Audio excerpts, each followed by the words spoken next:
Thank you, Senator Lieberman and Ambassador Wallace for the kind invitation to come here to this important summit today. It's a great honor to be here and to participate. And in the run-up to the summit, I noted that some detractors wanted to brand this an anti-Iran conference.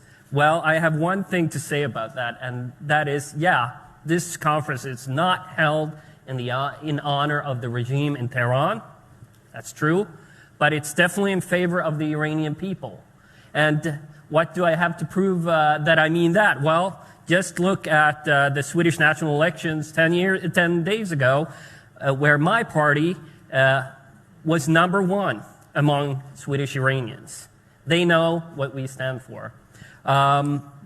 So the question today is, will the nuclear deal survive? It hasn't even risen from the dead, and yet we're already discussing if it will last. Now, I don't think any nuclear deal with Iran has a great chance of survival, and I have 3 points in that regard. First, history strikes back. The EU has been dominated by the end of history narrative. A silver lining of Russia's invasion of Ukraine has been the awakening of European states from their geopolitical slumber.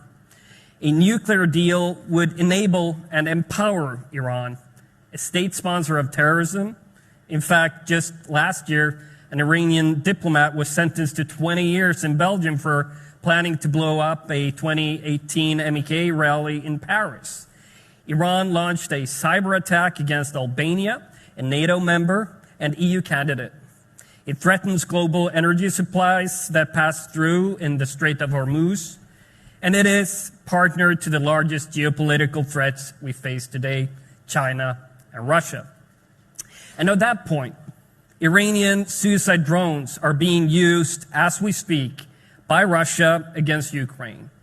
Iran is also due to become a member of the Shanghai Cooperation Organization, which Russia and China hope to use as a geopolitical counterbalance to NATO in line with the heartland theory. A deal is not in our self-interest, it is expressly against it.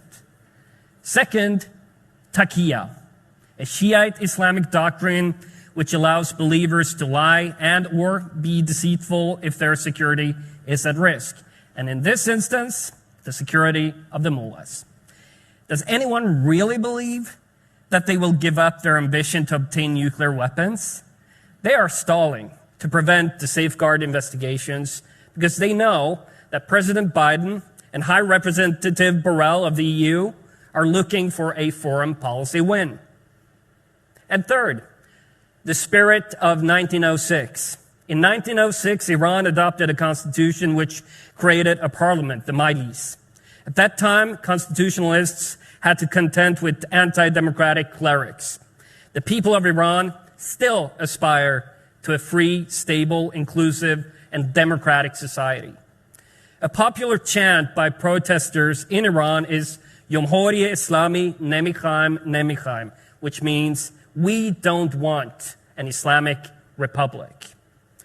Should we ease up on a regime that actively represses, murders, and imprisons its own people for exercising basic political freedoms? A nuclear deal would economically benefit Iran's regime, its supporters, and be used to cause further instability in the Middle East while maintaining the mullahs' grip on power. As we sit here today, we've seen protests erupting again on the streets of Iran, this time in reaction to the death of Mahsa Amini, the 22-year-old Kurdish girl who was beaten to death by the morality police for supposedly improperly wearing her hijab. I would like to take this opportunity to express my strong support for the Iranian people who want to see a free Iran and who are taking to the streets, despite the severe security risks and persecution they face. Let us also remember the names of Iranians who have unlawfully been executed in political trials, such as Navid Afkari and Ruhollah Sam. Let's not forget Ahmad Reza Jalali, a Swedish citizen whose health continues to deteriorate after torture and ill treatment while he's imprisoned in Iran on fake charges. He currently faces a real risk of execution. Let us remember their names and pay tribute to the continued struggle of the Iranian people against the brutal regime. A nuclear deal, ladies and gentlemen, is not in the interest of the United States or Europe. It does not enhance the stability of the Middle East, nor would it be to the benefit of the Iranian people. I hope these interests will prevail and that this nuclear deal will not survive. Thank you.